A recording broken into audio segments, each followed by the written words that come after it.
Sir ఇప్పుడు JD Lakshminarayana గారి విషయానికి వచ్చినప్పటికీ అంటే ఆయన యాక్చువల్గా చాలామంది ఇప్పుడు కూడా మీ జన సైనికులు కూడా ఆయన లాంటి వ్యక్తి మా పార్టీలో ఉంటే బాగుండేది, అతనికి బాగుండేది, తర్వాత పార్టీకి కూడా ఎంతో కొంత మైలేజ్ ఉండేది, ఇంకా బాగుండేది, ఇంకా పార్టీ పరిస్థితి కూడా అంటే కొంత ఏడాది అడ్వాంటేజ్గా అయ్యేది అని అంటూ ఉంటారండి చాలామంది జన సైనికులు కూడా.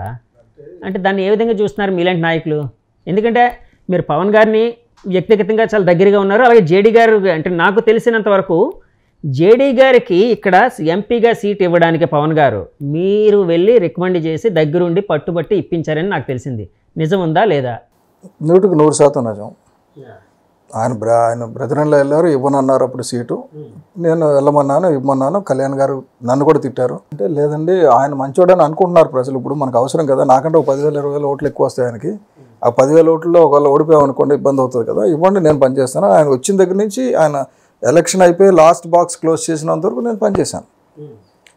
ఇప్పుడు ఇక్కడ ఎక్కడ వస్తుందంటే ఐడియాలజీ అన్నవాడు కష్టకాలంలో పారిపోడండి. కష్టకాలంలో పారిపోడు, కష్టకాలంలో కామెంట్ చేయడు. ఆయన క్యారెక్టర్ ఎక్కడ బయటపడిందంటే పవన్ కళ్యాణ్ గారు కష్టాల్లో ఉన్నారు, ఈయన చెప్పేసి తప్పించుకొని బీజేపీకి జాయిన్ అయిపోతుంది అనుకున్నారు. అక్కడ వాళ్ళు తీసుకోలేదు, ఇప్పుడు రోడ్డు మీద ఉన్నాడు, అంతే తప్ప ఇంకేం లేదు. ఇవన్నీ ఏంటంటే ఐడియాలజీలు సిద్ధాంతాలు లేకుండా పవన్ కళ్యాణ్ గారు ఐడియాలజీ నమ్మితే ఎప్పుడూ వదలరండి. చెప్పాను కదా ఇందాక సత్యహరిచంద్ర, పవన్ కళ్యాణ్ గారిని పూర్తిగా తెలిసినాడు కూడా పవన్ కళ్యాణ్ వదలడు, పవన్ కళ్యాణ్ సగం తెలుసుకున్నాడు కూడా మళ్ళీ పవన్ కళ్యాణ్ గారు రాడు. సార్ ఈ మధ్య వైసీపీ వాళ్ళు చాలామంది వాళ్ళ పార్టీని వీడి వస్తూ ఉన్నారు. అంటే యాక్చువల్గా జనరల్గా ఫినామినా ఎలా ఉంటుందంటే అధికారం ఉండే పెద్ద పార్టీ స్టేక్ హోల్డర్ ఎవరైతే ఉన్నారో ఆ పార్టీలోకి వెళ్ళడానికి జంప్ చేయడానికి ఎక్కువ ట్రై చేస్తూ ఉంటారు. కానీ వైసీపీ వాళ్ళందరూ మీ పార్టీలోకి రావడానికి ట్రై చేస్తున్నారు. టీడీపీ కంటే కూడా మీ పార్టీకి ఎక్కువ ప్రిఫరెన్స్ ఇస్తున్నారు. కారణం ఏంటంటారు సార్? సింపుల్ లాజిక్ మీకు తెలిసే ఉండాలి. బేసిక్గా జనసేన అనేది అంత యంగ్ పీపుల్ ఉన్న పార్టీ. టీడీపీ ఆల్రెడీ 40 years అధికారంలో ఉన్న పార్టీ. దానికి 2nd, 3rd, 4th, 5th, 10th వరకు లైన్లో ఉంటారు ఎమ్మెల్యేలు కానీ ఎంపీలు కానీ. ఇక్కడ లేదు. సో ఏమైనా అవకాశం వస్తే మనకి ఇక్కడ కొత్త పార్టీలో ఎక్కడైతే తక్కువ మంది ఉన్నారో వీళ్ళు అవసరమైతే వసపరుచుకోవచ్చు, బలపరుచుకోవచ్చు, ఏదో చేయొచ్చు, బుజ్జగించవచ్చు, వస్తుంది. అక్కడ బుజ్జగించడానికి టీడీపీలో ఫుల్గా ఆల్రెడీ బెటాలియన్ ఉంది.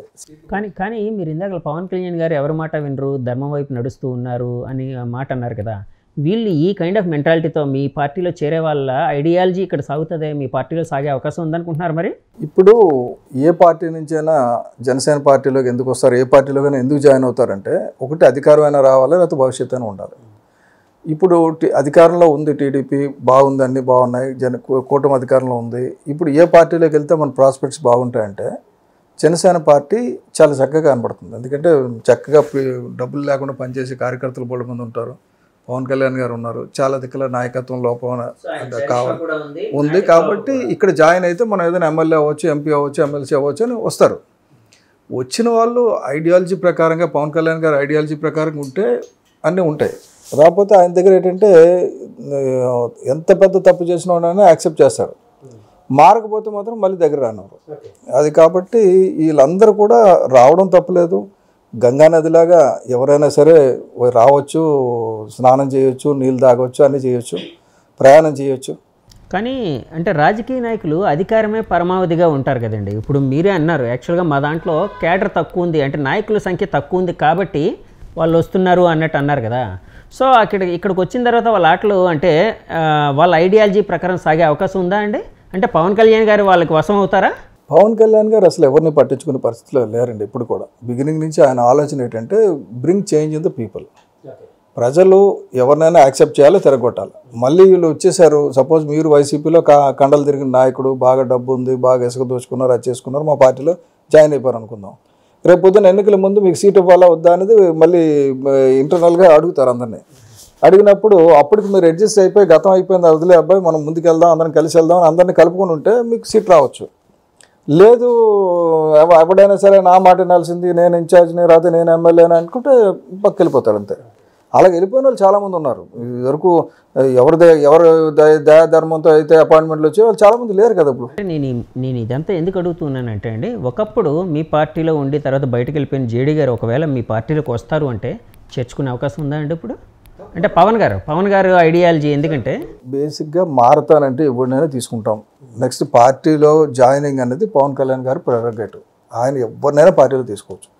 ఎవరిని తీసుకొని ఎవరికి టికెట్ ఇచ్చినా వాళ్ళతో కలిసి పనిచేస్తాం, మాకేం ఇబ్బంది లేదు.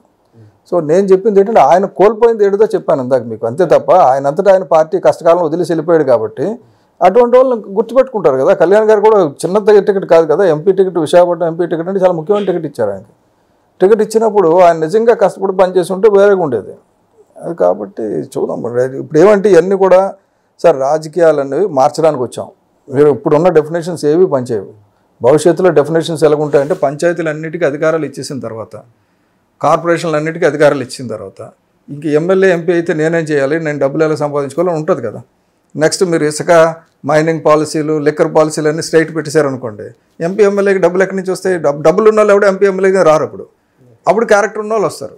ఆయన ఆలోచన చాలా వేరేగా ఉంటుంది కదా. సార్ ఇప్పుడు మీరు పవన్ కళ్యాణ్ గారి విశిష్టత కోసం ఇంతగా చెప్తూ ఉన్నారు, ఇంతగా పొగుడుతూ ఉన్నారు. కానీ వైసీపీ వాళ్ళు ఆయన జీవితాన్ని అంటే ఆయన్ని క్రిటిసైజ్ చేయాల్సి వచ్చినప్పుడు 3 పెళ్ళిళ్ళు 4 పెళ్ళిళ్ళు అంటే ఇవన్నీ పాతబడిపోయినా కూడా అంటే అవసరం కాబట్టి అడుగుతున్నానండి. అంటే నేను ఆయన్ని పవన్ గారి వ్యక్తిత్వాన్ని తగ్గించడం నా ఉద్దేశం కానే కాదండి. ఇవి కోట్ చేసేవారు. మీరేంచి ఆయన్ని ఒక యుగ పురుషుడిగా చెప్తూ ఉన్నారు ఇందాక నుంచి. సో ఇలాంటివి అంటే ఇలాంటి ఏవైతే ఉన్నాయో అంటే ఆయన వ్యక్తిగత జీవితం ఫ్రాంక్గా చెప్తే అదంతా వ్యక్తిగతం అండి.